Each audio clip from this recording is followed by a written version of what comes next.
Okay, alright. Update po tayo sa ngayon guys. Ang kinat na. Team Foul update po tayo sa ngayon guys. Ito naman sa ko. Si Paulo Avellino. Ay po to alalay kay Kim Chu. Duwahan po. Or ano ang take sa kanilang dalawa? Nakakatuwa guys itong dalawa na to kasi sumali po sila sa Slide Camera Fun Run na kung saan po ay tumatakbo sila ba yung pabilisan ng takbo. Aba, napaka-sweet naman ng dalawa. Napaka-gentleman naman si Paulo na humawak. Sabay sabing, dahan-dahan lang, baka makwan ka. Siyempre si Paulo Avellino guys ay siya yung todo alalay kay Kim Chu. Kasi si Kim Chu po, parang mahina kasi siya sa mga sports eh. Mahina siya sa mga takbo, mahina po sa sports. Mahina din po siya sa mga yung biking kasi isa para pang babae ka kasi tapos payat ka pa. Iba talaga yung biking skills mo. Iba talaga yung energy mo. Hindi ka gaya sa mga lalaki na lakas maka-energy, diba? Ganun po yung dito eh. Ganun yung basis dito eh. Si Kim Chu po, kaya na inahalalayan ni Paulo Avellino ito kasi sobrang hindi naman mahinang. May mahina siya sa ganun na kalakaran. Pero syempre, kailangan din na yun dahil gusto niya ma-maintain yung kanyang body. Healthy body. O, diba? Pero in fairness, si Kim Chu po, guys, ay namimiss na daw niya yung mami ni Paulo Avellino sa akin dahil pakiramdam kasi ni Kimi medyo nasanay na siya na nandyan na yung mami ni Paulo sa kanila. May guys may bagong update tayo sa ngayon na bago pala nag-umpisa yung fun run nila, yung sumali sila sa mga fun run na ganyan ba. Si Paulo Avellino po pala ay binigay niya na yung regalo niya kay Kim Chu. Pinili lang po niya yun sa I think dito nang sa Maynila niya binili pero hindi naman niya sinabi kung magkano or wala namang ganun. Basta si Paulo Avellino po pag iyan po ay nabili na mga gamit o regalo niya kay Kim Chu ay hindi naman yung sinasabi kung magkano yun or ano yung regalo niya. Hindi naman niya sinasabi yun guys. Kasi siyempre ang kasabihan kasi ni Paulo Avellino guys, pag regalo is regalo, hindi mo pwede sabihin kung magkano yung presyo at magkano yung saan mo binili. Kasi si Paulo po kasi is napaka-secretive na tao. Ayaw niya yung bengyang mo ibabalita yung ano yung binibigay mo or ibibigay mo palang sa mahal mo sa buhay. Ayaw niya yun. And then to naman si Kim Chu guys is tuwang-tuwa nung natanggap ni yung regalo ni Paulo Avellino sa kanya. In fairness, napaka-cute naman na sapatos yung regalo ni Paulo sa kanya. It's not a couple shoes guys. Hindi naman couple shoes yung regalo eh. Kundi yung kahiligan kasi ni Kim Chu na sapatos is a pink. Eh hindi naman pwede magsuot si Paulo Avellino ng kulay pink na sapatos, diba? Eh, paborito kasi ni Kim Chu mga sapatos na mga kulay pink eh. Eh, hindi naman pwede. Okay lang ang damit na gumamit si Paulo ng sleeve na kulay pink. Pero yung sapatos na kulay pink, eh, hindi naman pwede. Yun kaya nga, si Paulo Avellino na lang yung nagregalo sa kanya. Pero in fairness, yung kulay pink na kulay na sapatos ni Kim Chu na rin niregalo ni Paulo Avellino is same style lang sila ni Paulo. Kulay black lang kasi kay tao. Kaya same deal. Ang pinakaiba lang guys is yung kulay black kay Paulo at pink sito kay Kim Chu. Siyempre guys ay nagpapasalamat si Kim Chu kay Paulo Avellino dahil hindi daw niya akalain na magre-regalo si Paulo Avellino ng sapatos sa kanya. Siyempre kasi sabi daw kasi ni Paulo na hindi daw siya magre-regalo, yun pala pasimpleng regalo na pala yung ginagawa ni Paulo Avellino kay Kim Chu. And of course guys may bago tayong pasabog for today. Si Paulo Avellino pala guys ay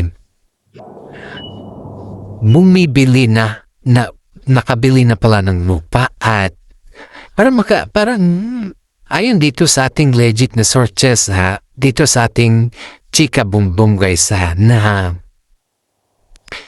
parang yung lupa na yun na binili niya is near from malapit lang kay Kim Chu.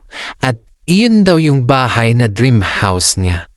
At yun daw din yung bahay na ipapatayo niya para sa kanyang asawa. At mga, kumbaga, family para sa kanyang mismong pamilya.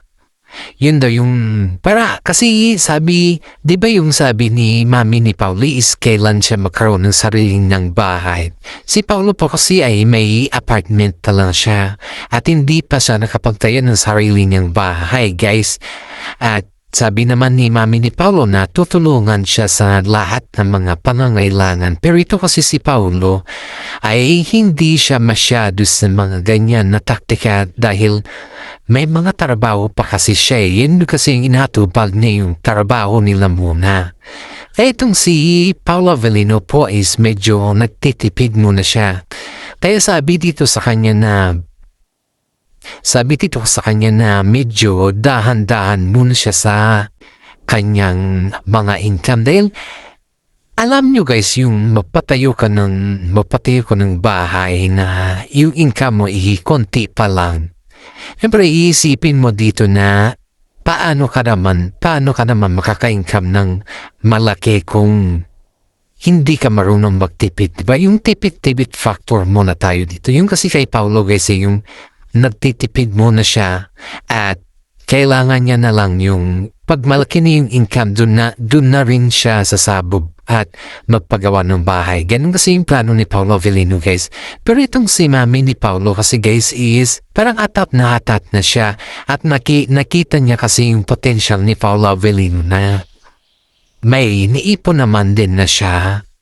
Kaya itong si Paulo guys is nagganap-anap ng lupa hanggang sa nakahanap po siya ng lupa at yun po.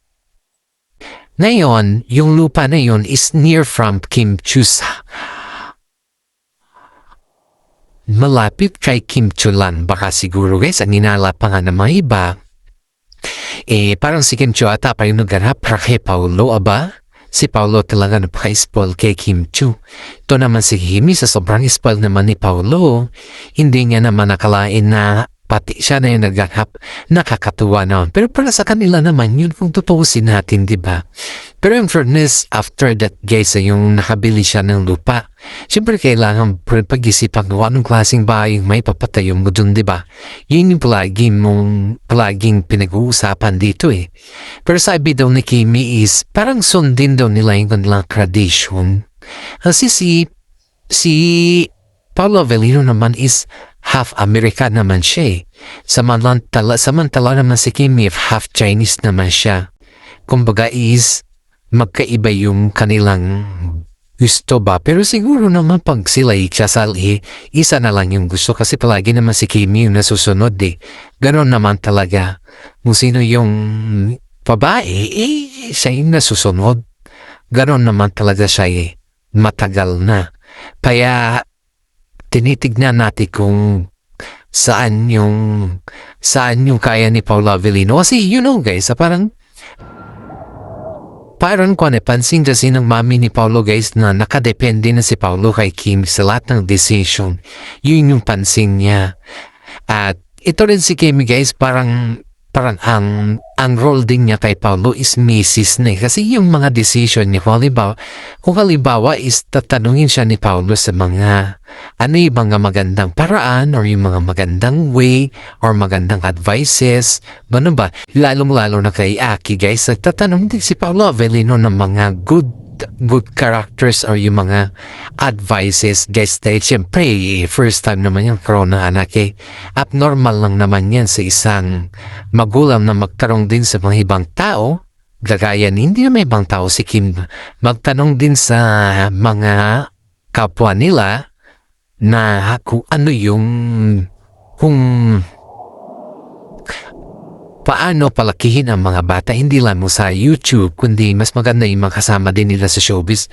At yan po ay palaging tinatanong ni Paolo kay Kimi at si Kimi naman po is every time nagbibigay naman siya ng mga advices kay Paolo. Kaya itong si Paolo guys is very close kay Kim Chiu dahil dyan.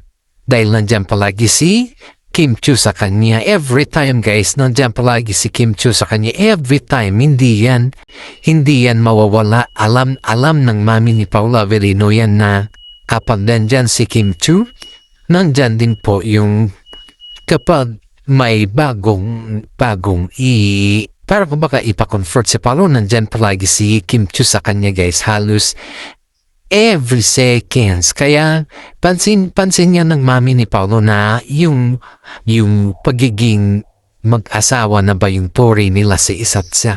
Hindi lamang po yung mami din ni Paolo yung nakapansin sa kanila guys, kundi pati na rin yung kanilang mga kaibigan. Kakaiba talaga yung napapansin nila sa kanila. At ito pa, di ba grabe yan kasi sa kanila guys, after that, kapag yung tapos yung mga event, syempre, wala yan. Magsiguwian na yan, di ba? Itong si Paolo guys, naghihintay pa rin kay Kim Chiu. Nandun pa rin sa sasakyan, hindi ayon dito sa ating legit na sources ayaw daw umalis or aalis si Paolo Avellino hanggat hindi niya kasama si Kim Chiu. Oh my God, very sweet nga sabi nila sa kanya.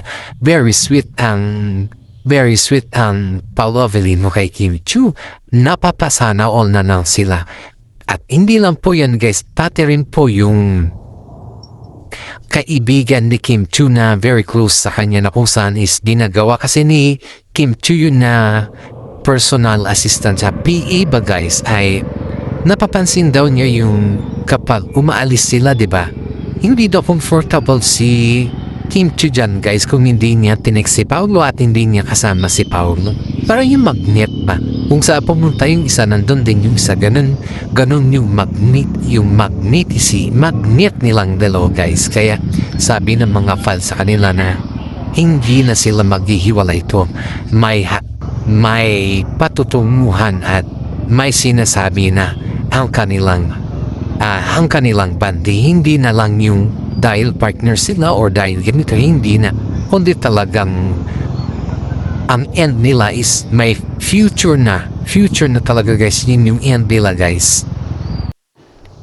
Dito pa nga guys marami din nagsasabi sa kanila guys na there is always time for everything. Yan kasi mga kadalasan na sinasabi ni Paolo Avellino pag kinakantsawan sila siya. Kinakantsawan kasi siya guys dahil kapag may mga time na may nakakalimutan siyang things, itong si Kimi agad din kinatawagan niya. So, ibig sabihin, alam lahat ni Kimi yung mga gamit niya. Alam na kung saan niya nilalagay at alam niya lahat guys. Kaya, iyan po yung napansin ng mga netizen sa kanya. Yung hindi lang netizen, kundi kaya yung mga kaibigan din niya guys na kasama nila at kung tuwing nag-outing sila yung may mga nakakalimutan si Paolo, diba, na mga gamit niya. Tinatawagan niya si Kimi at ang mag-empake ng mga bag ni Paolo is si Kimi din pala guys. Diyan po natin makikita na si Kimi po is husband talaga yung touring niya kay Paolo Avellino. Aba, sabi nga ng mga karamihan ang masarap daw sa pakiramdam na si Paolo Avellino ay ganyan din daw yung touring niya kay Kimi na wife na talaga yung touring sa kanya.